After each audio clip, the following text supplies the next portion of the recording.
My topic is holding someone in their grief.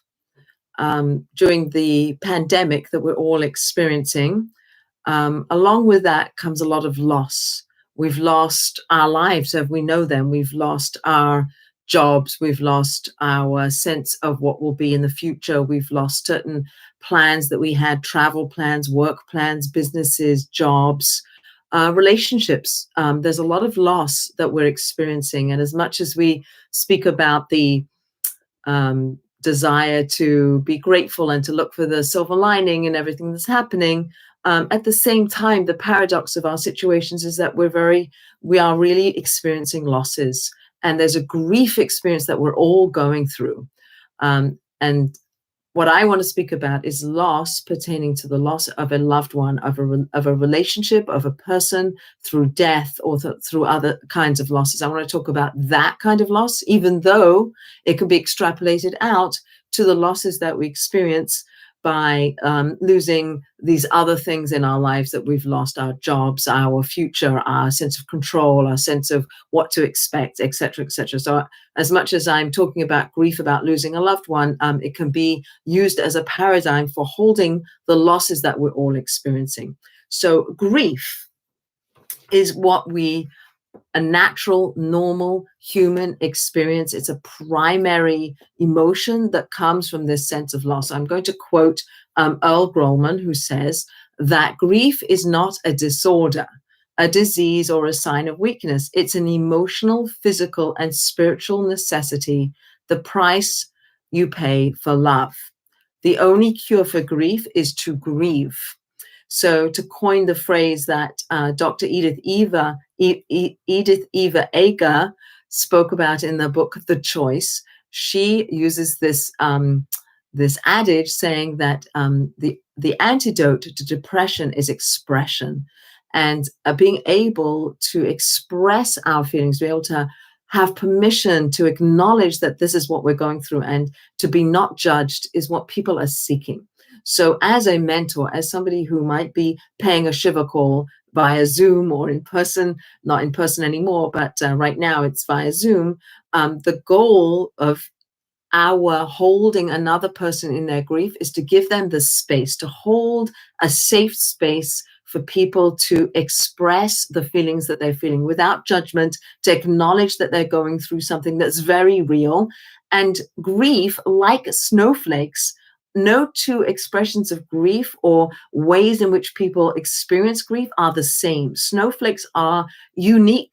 No two snowflakes are the same. Similarly, grief is individual. Each one of us experiences grief very differently.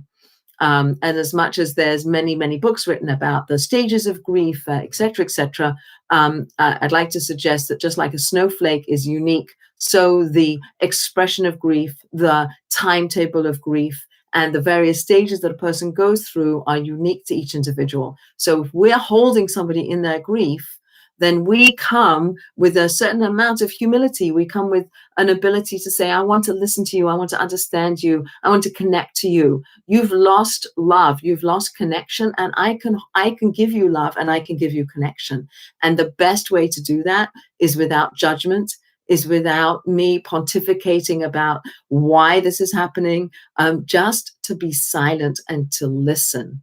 And it's a skill. It's a skill to sit with someone and feel the pain and let them express their pain without trying to fix things. We have this human desire to fix things for other people.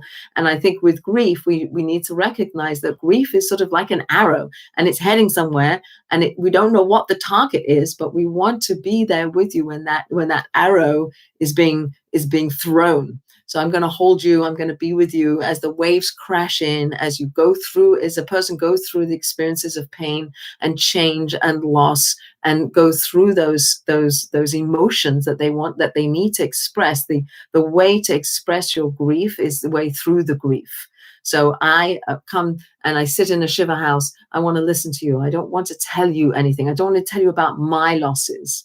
That's not going to help you. Don't have the person in grief, and certainly in the early stages, doesn't have the headspace, doesn't have the brain matter to absorb somebody else's losses. They're in their own situation. And if I want to be helpful, I have to listen. I have to be quiet. I have to quiet my own need to fix the situation. And knowing that what I can do is I can sit with you and I can be not judgmental. I can acknowledge what you're going through. I can listen to what you want to tell me. And I can not be judgmental. So if a person wants to speak, if person wants to cry, if a person wants to be silent, let's hold that space for them.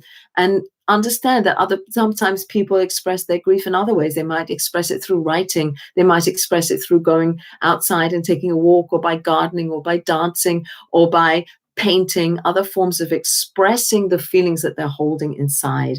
If we don't allow the expression to be, the feelings to be expressed, it will lead to other kinds of perhaps um, um, negative results. So the foundation of what we who are coming to hold a person in their grief, the foundational underpinning all of that is to listen and to be non-judgmental and to acknowledge and acknowledge the pain and the suffering and the loss that the person's going through. I think I cannot emphasize that enough, the need to listen and to not judge, and know that grief is going to ebb and flow. Grief is messy. Grief is chaotic. And when I come and I want to hold you in your grief, I'm going to let you take the lead. I trust that you'll be able to figure out how to express it. If I give you the permission, I give you permission to feel what you're feeling. I give you permission to cry. I give you permission to scream. I can sit with you and I can hold it too. And when we share grief, when we listen to the other person, we help them take that next step, so that please God, they'll move through the grief.